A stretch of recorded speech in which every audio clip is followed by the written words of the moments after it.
Türkmenistan Hava Yolları, Boeing 737-700 uçağıyla Kerki'den düzenli seferler gerçekleştirecek.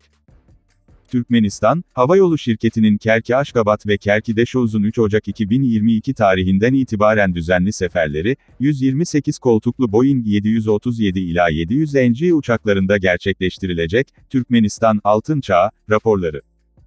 Boeing 737-700 yolcu uçağı, Boeing-737 uçak ailesinin NG yeni neslinin bir temsilcisidir. Uçak, 737-300'ün yerini alacak şekilde tasarlanmıştır ve ikincisinden yeni bir kanat, kuyruk ünitesi, dijital kokpit ve daha gelişmiş motorlarla farklıdır. Bu güzergahta T5313 ve T5314 Aşgabat-Kerki-Aşgabat seferleri haftanın ilk ve 6. günleri gerçekleştirilecek.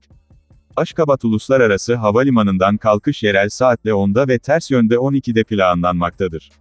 Uçuş süresi 1 saattir. 3. gün Daşoğuz'dan Kerki Uluslararası Havalimanı'na düzenli seferler başlayacak. Daşoğuz'dan hareket saati 13, Kerkinski Havaalanı'ndan 15. Kerki'deki saatte 100 yolcu kapasiteli modern havalimanının Haziran 2021'de hizmete girdiğini hatırlayın.